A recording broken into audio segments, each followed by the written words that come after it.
지금 김정은이가 핵탄두도 만드네 다 보여주고 배 하나 띄워도 하다가 또 자빠지기도 하고 핵잠수함도 만들어도 거기 가서 쳐다보고 있고 뭐 아파트 만들어도 가서 또 뭐 진수식하고 아니 세상에 이런 나라가 어디 있습니까? 이거 왜 그래요? 쉬어하기 위해서 그런 건데 북한 주민들한테 정말 보여줄 거는 이것밖에 없거든요. 분명한 거는 사기치는 겁니다. 그래서 어떻게 그렇게 단정할 수 있냐? 기본이 안 된 나라에서 저렇게 설치기 때문에. 북한 과학자 출신으로 보실 때 8,700톤급 핵 추진 잠수함을 단기간에 설계, 제작, 운용하는 게 기술적으로 가능하다고 보시나요? 저는 가짜라고 봅니다. 그게 미어소용인 것처럼 이해할 수 있는데 근거를 댈게요. 북한이 남한보다 트랙터 자동차를 먼저 만들었습니다. 1958년도에 생산했어요. 근데 처음 트랙터를 소련제에 갖다가 역설계약을 만들었는데 앞으로 가는 게 뒤로 갔거든요. 뒤로 가도 땅에서는 괜찮아요. 사고를 하는 게 별로 없으니까. 근데 이렇게 시작을 해가지고 김일성이가 중학교 2학년밖에 못 나왔지만 여기 있는 거야, 지도자니까. 야! 한 10년 있다가, 그러니까 68년도에 우리 비행기도 좀 만들라고. 헬리콥터도 만들라고. 그래서 제가 참 묘하게 북한의 최고 기술대학인 김책공업대학 반도체공학부 제가 시험치러 갔댔어요. 군 쪽으로 2등 해가지고 거기 최고 기술대학인데 그때는요. 지금 이과대학이라고 하지만 지금도 물론 하지만 이과대학이 더 수재되고 후회됐어요. 여하튼 내가 있을 때는 김책공대 반도체공학부 가는데 우리 반도체공학부 학부장이 여자더라고요. 이상하게 여자들 잘 안 쓰는데 알고 보니까 그 남편이 원래 학부장이었더라고요. 근데 이분이 왜 죽었는데 왜 죽었나 보니까 김일성이가 트랙터 만든 1958년 10년 있다 1968년도에 김일성이 말은 명령이니까 야 우리 자동차 만드는 그 기세로 말이야 트랙터 만든 기세로 비행기도 좀 만들어. 명령인데 어떻게 해요? 그래서 직승기를 설계했어요. 우리 학부장은요. 반도체 학부장은. 소련제 헬기 갖다가 역설계해서 형태는 다 할 수 있어요. 시제품은 다 한다는데요. 나도 만들겠어요. 근데 절사 만들어 놓고서는 타라니까 비행사들이 탈 게 뭐예요? 그래서 할 수 없이 설계 확신은 학부장이 탄 거예요. 잘 돌아가요. 네. 한 800m 올라가가지고서는 뭐가 부러져 나갔나? 이 뿌레펠라 돌리는 축이 딱 부러져 나갔어요. 그러니까 통째로 떨어져서 죽었다는데요. 근데 설계가 잘못됐다고 보다는요, 금속 재질이 문제예요. 우선 재질이라는 게 여기에 크롬, 니켈, 철 성분 이런 것도 있지만, 그 다음 또 하나가 있어요. 열 처리가 있어요. 똑같은 재질 강도도 있지만, 그 열 처리를 어떻게 하는가에 따라서, 예를 들어서 봉이 있다면 꼭대기만 열 처리 강하게 해야 되거든요. 다 강하면 딱 부러져요. 속에는 물렁물렁하고 극대기만 단단해야 된다고요. 그러니까 재질도 좋아야 된다고 열처리도 좋아야 된다고 이런 기술이라는 복합체라고요. 축 하나가 돼도요. 이게 사회 주체 자력경제라는 사상이 없으면 소련제를 갖다가 했으면 모르겠는데 자체를 하라고 했으니까 북한에서 자체를 하니까 그게 꺾어져 나갔죠. 그래서 박살나 죽었어요. 또 하나 실내에 보면 이 쌍염날개, 러시아 말로는 우뚜바 비행기라는 게 있어요. 이게 복겹이라고 해요. 복엽기. 이렇게 날개가 잠자리처럼 두 개 있는 거예요. 앞에 이렇게 바람개비 있는 거. 그것도 하라 그래도 그것도 단순한 거예요. 그거 천으로 만들 수 있고 종이로도 만들 수 있어요. 그거. 엔진만 하면 되거든요. 그래서 또 했어요. 한 10대, 욕심 많았게 한 10대 정도 만들었다고요. 그 평양에 미림 비행장이라고 있습니다. 미림 비행장. 거기 쭉 세워놓고서는 비행사들 보고 타라니까 누구도 안 타는 거예요. 그 직승기도 떨어졌는데 거기 탔다가 소련제도 지금 잘못하면 떨어져 죽은 판인데 그건 누가 갖고 타겠어요. 그러니까 마침 그 학부장이 떨어져 죽길 다행이었죠. 누구도 안 타서 그냥 방치하다가 버렸어요. 1968년도 얘기예요. 지금 대한민국이 세계 10대 경제 안에 들어갈 정도의 아주 선진국으로 됐는데 복합적인 선진국이에요. 우리는 공업, 기술, 전자 다 참 대단한 나라라고요. 이 나라가. 네 마리 영 중에서도 진짜 영은 대한민국입니다. 모든 산업이 이렇게 다 있으니까. 근데 이 기술력으로 지금 한국이 제트기 생산하고 있어요. 헬기 생산했어요. 이게 순리입니다. 대한민국이 바보가 돼서 이지 만들었겠어요? 자동차는 물론 그전부터 잘 만들었지만요. 근데 왜 안 되냐면요. 기본이 안 돼서 그래요. 전기도 없죠. 재련한다면 재련에 그 성분 다 크롬이 얼마하고 니켈이 얼마 들어가고 철은 얼마 들어가고 코발트는 얼마 들어가고 이런 조합에다가 그 강제를 뽑아야 되는데 열 처리라는 게 굉장히 또 그 기술이에요. 그거 다 주면은 다 하게요. 지금 우리 한국도 지게차 있잖아요, 지게차. 그 지게차를 해가지고 막 10층, 15층 쫙 올려요. 있었는데. 그 사다리, 그거 대한민국도 못 만들어가지고 독일제라고 하더라고요. 독일이 재료산업이 굉장히 높거든요. 독일은 최첨단이에요, 그것도. 일본도 비슷하지만. 대한민국도 안 돼서 그런 재질은 차라리 독일 것 같다 쓰는 게 낫다는데요. 우리 제트 지금 K21이라고 해도 그거 다 대한민국 100% 겁니까? 아니죠. 엔진은 미국 거 아니에요. 몇 개만 하고 그래도 대한민국에 이렇게 복합적인 요소를 해가지고 우리나라 거라고 하는 건데 그게 또 다 미국도 100%가 미국 게 아니에요. 또 보면 삼성전자 것도 들어가 있고 그래서 그런 거라고요. 이게 정상이라고요. 그래도 제 나라 거라고 한다는데. 근데 북한은 저렇게 외로워져가지고 말이에요. 되겠어요? 세계에서는 최고의 무기는요, 스텔스기도 아니고 미사일도 아니고 뭣도 아니고요. 최고의 무기는 핵 잠수함이라고 저는 봅니다. 과학자로서 저는 얘기합니다. 스텔스가 뭡니까? 보이지 않아야 돼요. 바다에 들어가는 것처럼 보이지 않는 건 없습니다. F-22가 지금 스텔스 최고 비행기라는데 보입니다. 가까이 오면 다 보여요. 잠수함은 아니에요. 근데 잠수함 다 그 좋은 거라는데 왜 그걸 못해요? 아니, 배터리를 해가지고는 엔진을 해가지고는 오래 못 있으니까. 그게 핵 잠수함이라니 그래서 좋은 거예요. 근데 그걸 북한이 했대요. 근데 북한이 세계 선진국들이 하는 건 다 했다고 그랬어요. 딱 하나 못하는 게 항공모함 흉내만을 못 냈어요. 말이 돼요? 전기가 없는 나라는. 이거 보세요. 이 북한에 보낸 삐라의 사진인데 이렇게 새까만 나라에서 뭐가 돼요? 더 설명이 필요했을까요? 그러니까 이들은 무슨 전략을 쓰냐면은 너무 한심하니까 자랑할 것 없으니까 무기밖에 자랑할 게 없었거든요. 옛날 80년대까지만 해도 보이지 않는 것이 이렇게 위대해 보이기 때문에 잘 말을 안 했어요. 우리 강하다 말만 그랬지. 그런 식으로 80년대까지도 군사력을 이렇게 보여주진 않았어요. 그러다가 90년대 굶어 죽기 시작하니까 말할 게 없으니까 군사력을 보여주기 시작하더라고요. 그러니까 지금 김정은이가 핵무기 만든 핵탄두도 만든 애 다 보여주고 뭐 배 하나 띄워도 구축함 같은 거 여기 뭐 배 같은 것도 아니지 그거 한데도 하다가 또 자빠지기도 하고 핵잠수함도 만들어도 거기 가서 쳐다보고 있고 뭐 아파트 만들어도 가서 또 뭐 진수식하고 아니 세상에 이런 나라가 어디 있습니까? 이거 왜 그래요? 쇼하기 위해서 그런 건데 두 가지 목적이 있어요. 하나는 국내용입니다. 북한 주민들한테 정말 보여줄 거는 이것밖에 없거든요. 그러니까 대외용이기도 한데 대회에서는 여기 사람들이 얼마나 깜찍한지 다 알아요. 가짜 이걸 안다는데요. 열병식 하는데도 저 가짜 미사일이라 다 알더라고요. 엔진에서 막 연기가 팍팍 나가고 탱크가 오다가 하나는 막 퍼져가지고 저 연기가 펄펄 나는 게 그런 수준이 북한에서 제일 좋은 탱크 몰고 나왔는데 막 연기가 펄펄 하나는 막 빠져나가더라고요. 그런 이들이 대에다 보여주는 거는 사기치는 거를 감사하고 얘기를 해요. 중요한 거는 발등해버리라고 북한 국민들의 문제였다고요. 난 주민이라는 말을 안 해요. 김정은 외에 간부들까지 다 국민이다. 그래서 국민이라고 말하고 싶어요. 주민이라니까 노동자 농민만 이해하는 것 같아서요. 북한 국민들을 세뇌시키게 한 그런 선전용으로 얘기하는 거예요. 자, 우리는 아무것도 없지만 길에도 배시되게 보지만 외부의 친구 일본 놈들보다 식민지 되는 건 낫잖냐고. 그래서 이렇게 만들고 있다고. 이렇게 만들고 있다고. 이렇게 만들고 있다고.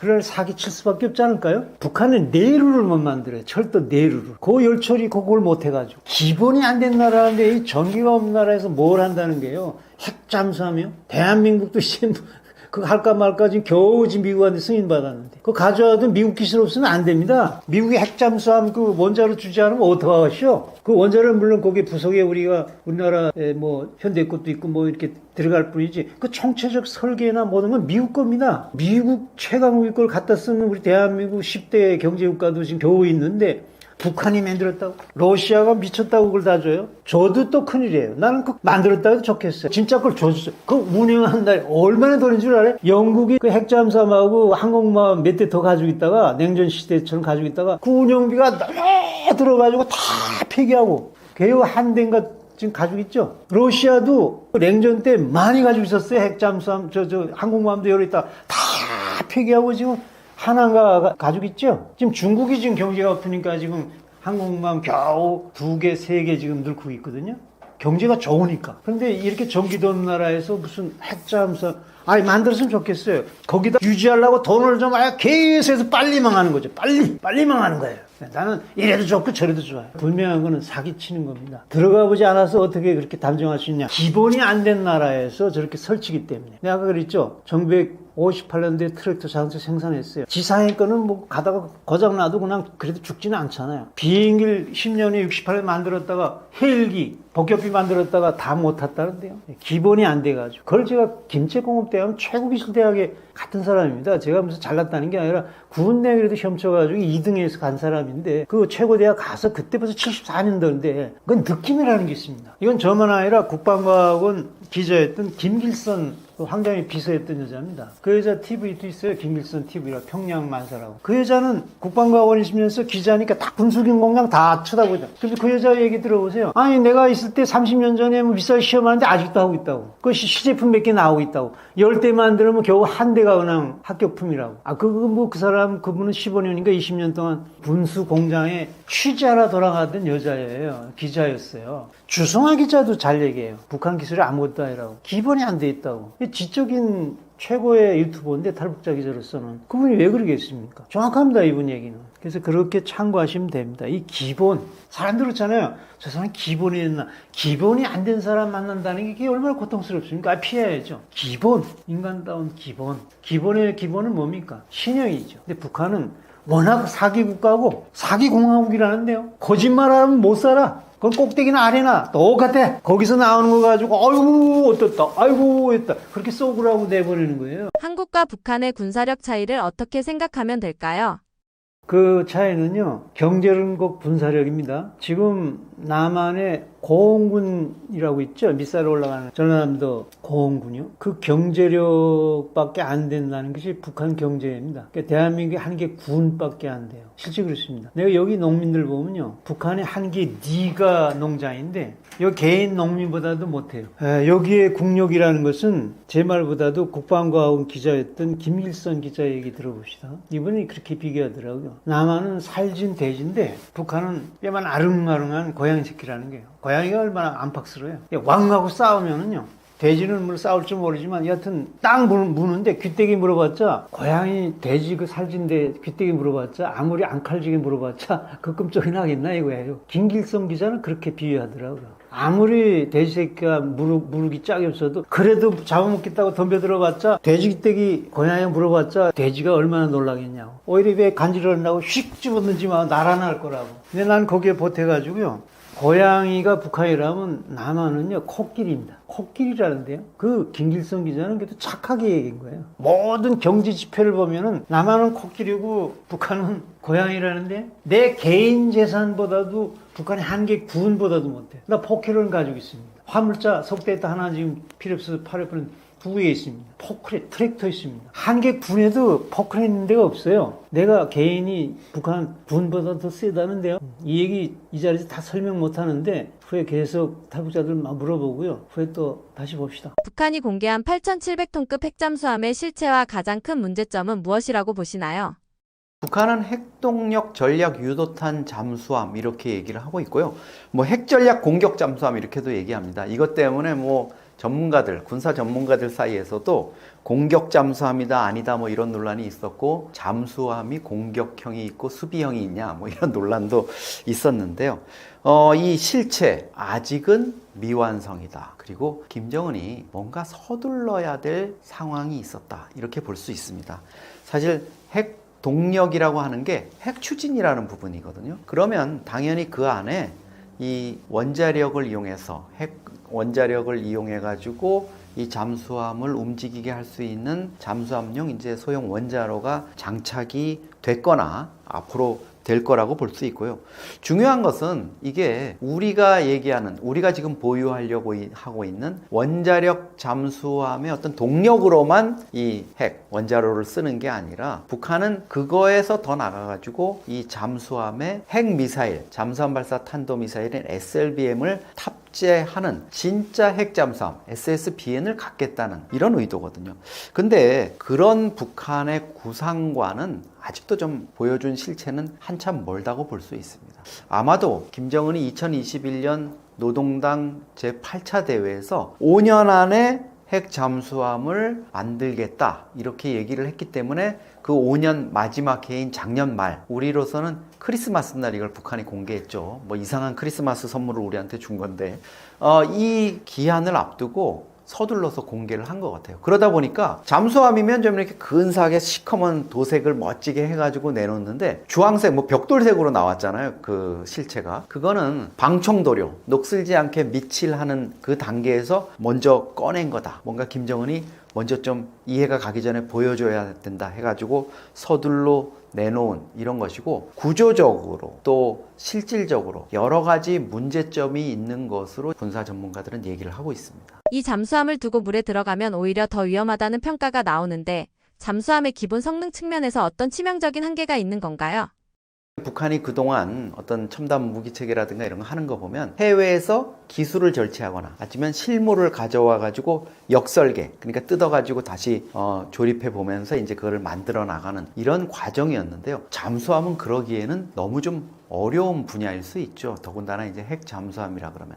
그러다 보니까 이게 원자로를 지금 장착했는지 안 했는지, 뭐 일각에서는 러시아가 지원했을 거다, 옛날 러시아 구형 핵 잠수함에서 떼어왔을 거다, 자체로 북한이 능력이 있어서 개발을 했을 거다, 뭐 이런 다양한 관측이 있지만 그 원자로가 과연 안정적으로 운영이 되고 검증된 기술을 갖고 있느냐. 잠수함이라는 게 바닷속에서 은밀하게 잠항을 하는데 그 원자로의 안정성이 없다면 치명적인 문제가 발생할 수 있으니까 이 부분에 있어서 지금 좀 문제, 한계가 지적이 되고 있고요. 그분이 검증이 안 됐다는 거. 두 번째는 탐지 소나 장치, 그러니까 또 뭐 레이더라든가 이런 것들이 과연 제대로 핵 잠수함에 맞는 것들이 장착이 돼 있느냐, 이런 것들도 좀 지적이 되고 있습니다.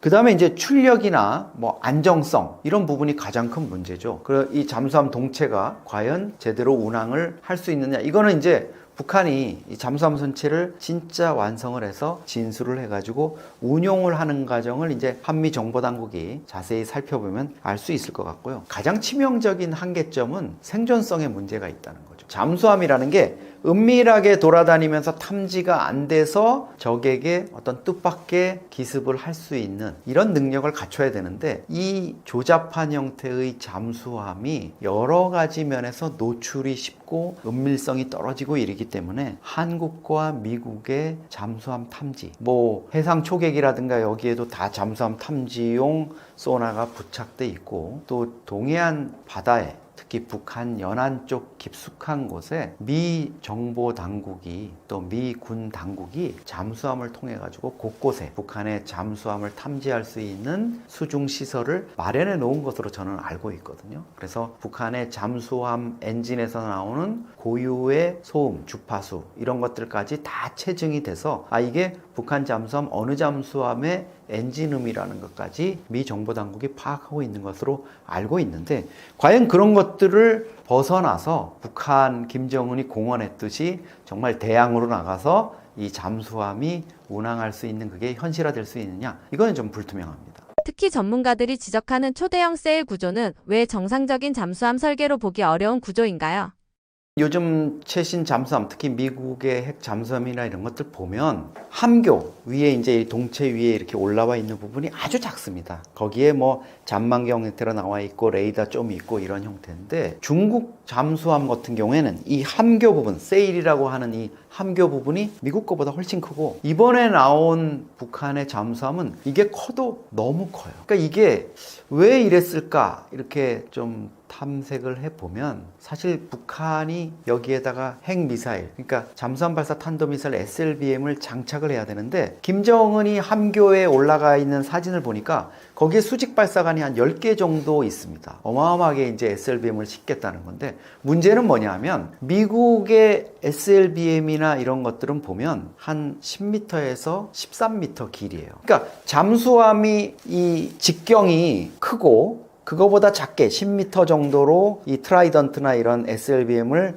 넣을 수 있으니까 그런 함교가 지나치게 클 필요가 없는 거죠. 근데 북한이 가지고 있는 SLBM은 지금 뭐 북극성 계열이라든가 이런 것도 있지만 기존에 이제 화성 계열 이런 것들을 잠수함에 실을 수 있게 아마 만들다 보니까 이게 뭐 15m, 20m 정도 되거든요. 그러니까 이 북한의 8,700톤급 잠수함 이 동체 이 직경보다 이 미사일이 커지다 보니까 이 함교를 늘려서 거기에다가 이제 수직 발사관을 만들 수밖에 없는 이런 상황이다 보니까 함교가 지나치게 이제 커진 거로 이렇게 볼 수 있겠습니다. 중국의 공구사급 잠수함도 험프형 동체라는 한계가 있었는데 북한의 이번 잠수함은 왜 그보다 더 불안정한 구조라고 평가되나요?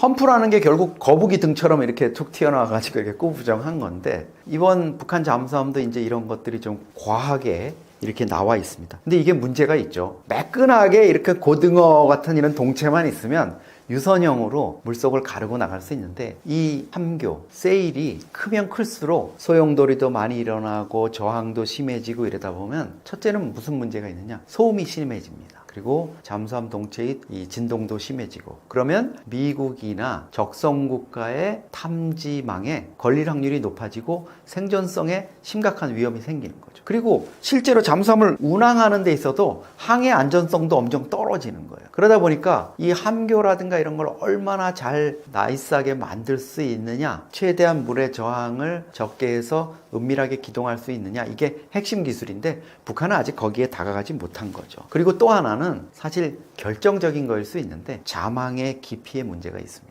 뭐 연안에서 잠수함이 움직이는 거야 기존 디젤 잠수함들도 움직이면 되는데 정말 이게 핵 잠수함으로 뭐 몇 달 동안 자망을 하면서 운항을 하고 특히 미국에 대해서 뭐 위협이 있는 이런 움직임을 하려면 태평양상에서도 움직여야 되고 지하 100m, 200m 수중 들어갈 수 있어야 되는데 과연 함교가 이렇게 기형화돼 있고 이런 선체 또 북한의 기술력으로 그걸 견딜 수 있느냐? 쉽지 않죠. 잠수함이 수중에 잘못 들어갔다가 잠수함 승조원들이 그냥 찌그러져 가지고 다 수장되는 이런 일도 있었고요. 과거에 북한에서도 큰 잠수함 사고가 있어 가지고 북한이 구체적으로 밝히진 않았지만 한 30명 정도의 승조원이 떼죽음을 당하는 바람에 김정은이 뭐 그걸 수수판이라고 묘지를 만들어주고 자기가 그 묘주가 되겠다 이랬던 적도 있거든요. 그런 악몽을 알고 있을 텐데 김정은은 지금 마음이 좀 조급한 것 같습니다. 지금 김정은은 왜 마음이 조급한 걸까요? 김정은 입장에서는 자기가 공언했던 것들 2021년 8차 당대회에서 공언했던 게 어떤 식으로든지 결산이 나고 만들어진 것처럼 보여줄 필요가 있는 것 같습니다. 왜냐하면 2월 달에 지금 국가정보원이 북한이 9차 당대회를 연다고 하는데 그게 지난 5년간을 결산하고 향후 5년간의 또 비전을 내놓는 자리거든요. 이 자리면 당연히 사람들, 군부라든가 뭐 노동당 간부들도 그렇지만 일반 주민들도 8차 당대회 때 우리 딸딸딸딸 외우게 했던 그 내용들 보면 잠수함도 있는데 그건 어디 갔지? 이런 의구심을 피하기 위해서 지금 마음 급하게 이 채 페인트도 마르지 않은 아직 외부 도장도 제대로 하지 않은 잠수함 선체를 공개한 거로 이렇게 볼 수 있겠습니다. 이번 8,700톤급 잠수함은 김군옥 영웅함의 연장선으로 봐도 될까요? 북한이 2023년에 전술 핵 공격 잠수함이라면서 이 김군옥함이라는 거를 띄웠어요. 그때 진수식을 정말 어마어마하게 했습니다. 뭐 최선희가 또 외국에서 본 거는 있으니까 잠수함에 뭐 선체에다가 샴페인 터트려가지고 이런 세레모니도 하고 이랬는데 문제는 뭐냐? 이 배를 진수를 했는데 그 다음에 한미 정보당국이 가만히 들여다보니까 이게 운항을 못하는 거죠. 그리고 뭔가 띠뚱띠뚱 불균형한 겁니다. 북한이 기존의 3,000톤급 로미오급 이 잠수함, 디젤 잠수함을 선체를 한 10m, 기존에 한 85m 이 정도 됐는데 이걸 10m를 무리하게 확장해가지고 거기에다가 또 잠수함 발사 탄도미사일 이런 거 실을 수 있게 함교도 늘려가지고 이거를 진수를 한 거거든요. 그러다 보니까 이게 조그만 잠수함을 선체만 10m 늘려놓으니까 전체적인 균형이라든가 또 잠항의 안정성 이런 게 없다 보니까 우리 합동참모본부에서도 그거 지켜보니까 잠수함이 뒤뚱뒤뚱해요. 잠수함이 뒤뚱뒤뚱해가지고 이게 어떻게 가겠습니까? 그래서 아마 지금은 그냥 잠수함 기지에 처박아 놓고 아마 새로운 이 핵 잠수함으로 좀 시선을 옮겨가게 하려는 것 같은데 이 잠수함 내용을 자세히 보면은 김군옥 영웅함이라는 게 어떤 뭐 브릿지 역할을 했다고 볼 수 있죠. 핵 잠수함으로 가는데 이제 북한 주민들한테 그냥 마음의 안도감 정도를 느끼게 한 것 같아요. 핵 추진도 아니고 디젤 잠수함이었고 그리고 더 황당한 거는 사실 이 김군옥이라고 이름을 붙였습니다. 영웅함이라고. 1950년 발발했던 6.25 전쟁에서 미국의 중순양함인 볼티모어함을 김군옥이가 그 지휘를 해가지고 해군 이제 지휘관이었습니다. 격침시켰다는 거죠. 그래서 이 김군옥을 영웅 칭호도 주고 뭐 나중에 난리가 났었어요. 근데 전사에 보면 볼티모어함이라는 거는 6.25 전쟁에 투입된 적이 없고 그 이전에 2차 대전에 쓰이다가 이미 퇴역을 한 함정이거든요. 그러니까 북한이 그 당시에 해군력이 형편없이 꼼짝없이 당했으니까 이런 김군옥이라는 영웅 그리고 잊지도 않은 볼티모어 침몰이라는 격침이라는 이런 것들로 만든 그 거짓 신화를 이제는 자신들이 핵 잠수함이라고 얘기하는 이렇게 선전하기 위해서 다시 한번 소환했다 이렇게 볼 수가 있겠습니다. 북한은 이 잠수함을 핵 추진이라고 주장하는데 잠수함용 원자로 기술 측면에서 현실적으로 가능한 이야기인가요? 지금 사실 최근에 내놓은 이 잠수함, 지금 건조 중인 잠수함도 정확히 핵 또 원자로가 탑재되어 있는지 여부도 확인이 안 되고 있습니다. 물론 선체를 완성했으니까 그 안에 원자로를 넣었으니까 선체를 완성했겠지. 뭐 완성해놓고 뜯고 다시 넣을 수는 없는 거 아니야. 이렇게 해가지고 그래도 장착이 돼 있겠지. 이렇게 얘기를 하는데 그건 아무도 모를 일이죠. 북한의 그동안의 뭐 기만이라든가 이런 것들을 보면. 그래서 북한이 뭐 김군옥 영웅함 때부터 벌써 전략 유도탄 잠수함, 핵 전략 공격함 뭐 이렇게도 얘기를 했고 핵 잠수함이라고 주장을 한 적도 있는데 이거는 뭐 핵과는 좀 거리가 있다. 적어도 김군옥 영웅함만큼은 그런 것과는 거리가 있다. 이렇게 말씀드릴 수 있겠습니다. 네, 북한 전문 저널리스트로 또 연구자로 활동하고 있는 이영종입니다. 새해 벽두부터 정말 밤새 안녕하십니까 라는 얘기가 절로 나올 정도로 뭔가 이렇게 깜짝 놀랄 만한 전에는 정말 찾아보지 못했던 희한한 일들이 벌어지고 있습니다. 이런 국제 정세의 풍랑 속에서 한국 경제 또 우리 체제가 어떻게 가야 될지 고민들이 많으실 텐데요. 앞으로도 북한 또 안보 정세와 관련한 좋은 정보 또 분석으로 여러분들과 찾아뵙도록 하겠습니다.